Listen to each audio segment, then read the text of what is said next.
At the center of St. Peter's Square, a metallic tensile structure dominates the scene,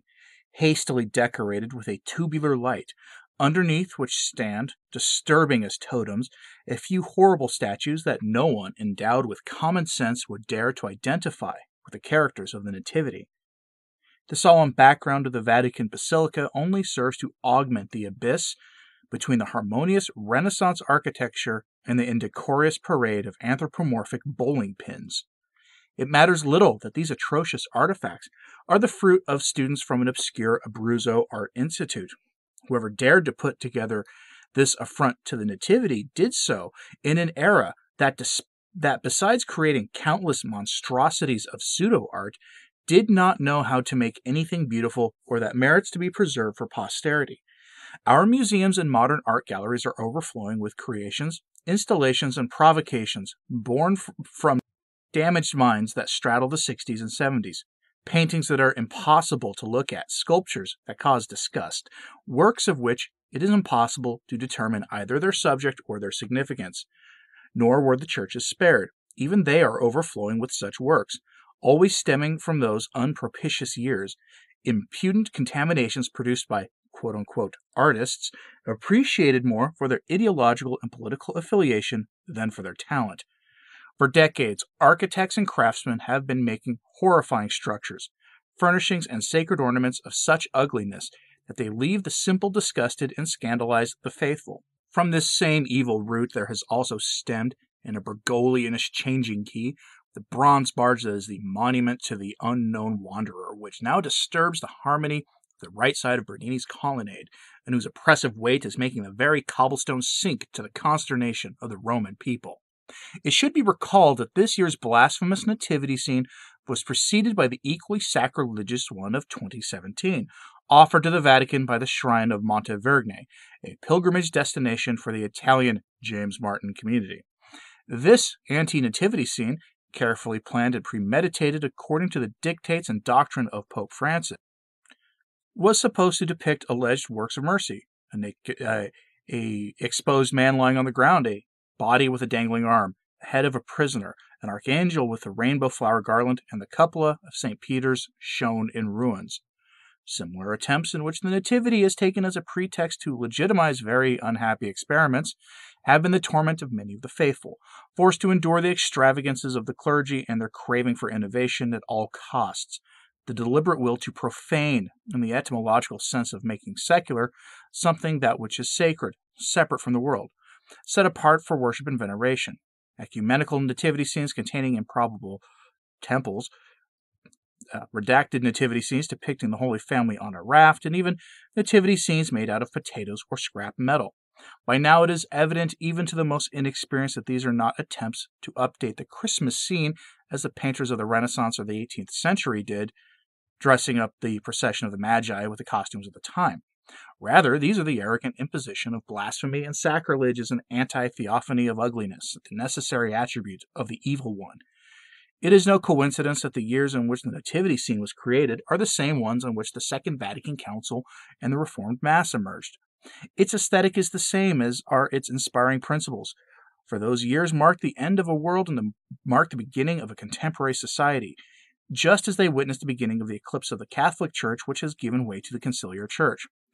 Fitting those huge ceramic artifacts into the kiln must have caused not a few problems, which the industrious teachers of the art school in Abruzzo overcame by breaking them into pieces. The same thing happened at the council, where ingenious experts succeeded in forcing doctrinal and liturgical novelties into the documents that, in other times, would have been confined to the discussion of a clandestine little group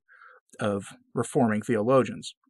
The result of that pseudo-artistic experiment is a horror that is all the more horrifying the more the claim is made that the subject represented is the Lord's nativity. To have decided to call such a collection of monstrous figures a quote-unquote nativity scene does not make it one, nor does it correspond to the purpose for which such scenes are exposed in churches, piazzas, and homes, namely to inspire the adoration of the faithful before the mystery of the Incarnation. Just as having called Vatican II a council has not made its formulations less problematic and certainly has not confirmed the faithful in the faith, nor increased the frequent reception of the sacraments, much less converted crowds of non-believers to the word of Christ. And just as the beauty of the Catholic liturgy was replaced by a rite that excels only in squalor, just as the sublime harmony of Gregorian chant and sacred music was banned from our churches, to make primitive rhythms and profane music resound within them, just as the universal perfection of the sacred language was swept away by the babble of the vernacular languages, so the impulse of popular and ancient veneration devised by St. Francis has been frustrated, in order to disfigure it in its simplicity and strip its soul away.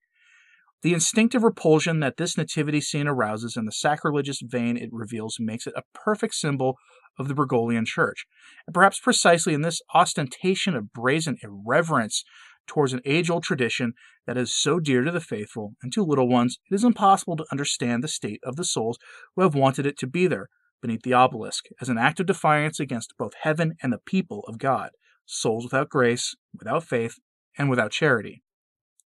Someone in a vain attempt to find something Christian in these obscene ceramic statues will repeat the error that was already made in allowing our churches to be gutted, our altars to be stripped in the simple and crystalline integrity of doctrine, to corrupted by the ambiguous muddled-headedness that is typical of heresies. Let's just say it clearly. That thing is not a nativity scene, because if it were, it would depict the sublime mystery of the incarnation and birth of the Son of God secundum carnem, the adoring admiration of the shepherds and magi, the infinite love of Mary Most Holy for the divine infant, and the amazement of creation and the angels. In short, it would depict the state of our soul as it contemplates the fulfillment of prophecies, our enchantment at seeing the Son of God in the manger, our unworthiness for redemptive mercy. Instead, one becomes aware of, significantly, contempt for the popular piety, the rejection of a perennial model that recalls the eternal immutability of divine truth, and the insensibility of arid and dead souls before the majesty of the infant king and the bended knee of the magi. One becomes aware of the bleak grayness of death, the dark aspicity of the machine, the darkness of eternal torment, and the jealous hatred of Herod, who sees his own power threatened by the salvific light of the infant king. Once again, we must be grateful to the Lord even in this trial, one that is apparently of lesser impact, but still consistent with the greater tribulations we are undergoing, because it helps to remove the blindfolds from our eyes. This irreverent monstrosity is the mark of the universalist movement to transcend all of humanity hoped for by the Novus Ordo Seclorum. It is the expression of apostasy, immorality, and vice, of ugliness erected as a model. And just like everything that is constructed by man's hands without God's blessing, indeed, against him, it is destined to perish, to disappear, and to crumble. And this will happen not because someone else will come to power who merely has different tastes and different sensibilities, but because beauty is the necessary handmaid of truth and goodness, just as ugliness is the companion of lies and wickedness. Signed, Carlo Maria Vigano, Archbishop, the 23rd of December, 2020.